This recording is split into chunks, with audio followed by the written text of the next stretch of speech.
This Toro is a pretty good design, but the first thing I usually do before I jack it up is I put this, just put a block of wood up between the mower deck and the chassis. I've had other mower designs where when you actually jack up the mower deck, it jacks it up right into the chassis, but there's like some, belts and just other vulnerable parts that could like get jammed or get messed up a little bit if you put all that pressure on them. So I just throw a block of wood between them. What I'm gonna do is I'm just gonna slightly raise the deck up, get the jack under.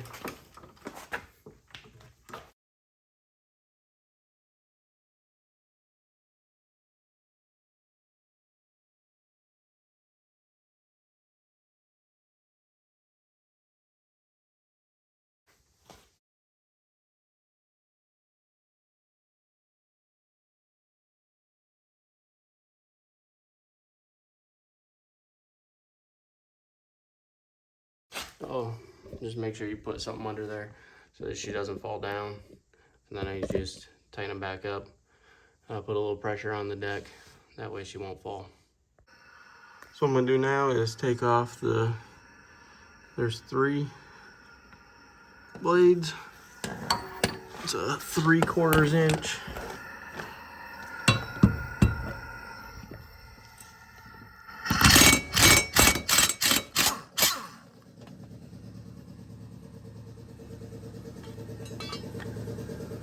All right, so I got all the old blades off, and these are Oregon 92209s. I'm replacing these. I don't think they're the originals. I would assume they've been replaced once before, but these are engraved in the back with the number. I believe these should have been. I don't know. It's probably worn off by now, considering the condition these are in. But I'd keep a record of this number. I've called a Toro dealer before, and they did not know how to find those blades or what blades I was talking about. So they weren't super helpful. I was able to cross-reference them, track this down. It's the same size diameter here. It's 15/16 center hole. They're 20.5 inches long. They're a bit wider than the other ones, but that's fine. One thing to be aware of is if your mower's not cutting well.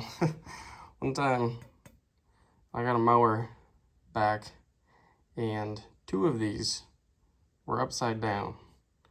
I don't know if they just weren't paying attention that day or what happened, but they were saying that they had switched their blades out and the mower was not cutting well. Well,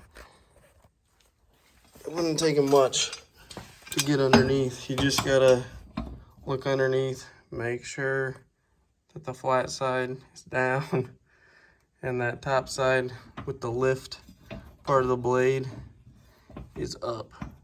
Then this right here will just go, if I had 2 hands it'd be easier. It'll go into that little hex slot real easy. And then I just tighten it down with the impact and I don't go too crazy. There we go.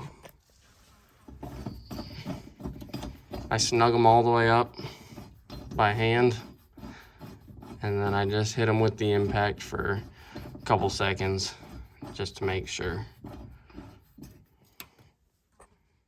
The big reason you want to do that by hand is because there's that bevel up on that little hex piece, and you want to make sure the round part of your blade or of that bevel on there is getting inside there, and you can feel that when you're tightening it up by hand. If you're not doing it by hand, you can just hit it with an air impact or something. You won't be able to feel it that well, and then you could have a wobbly blade. All I'm gonna do is just tighten these back up real quick, and we should be good to go.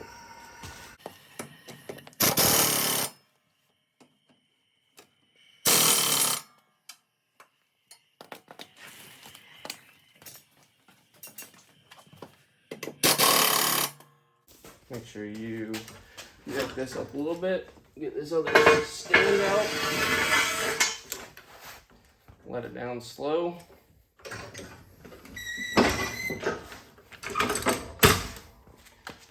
Lift this up. Don't forget, get that little block out of there. And then take it out, make sure everything sounds like it's spinning right, and you should be good.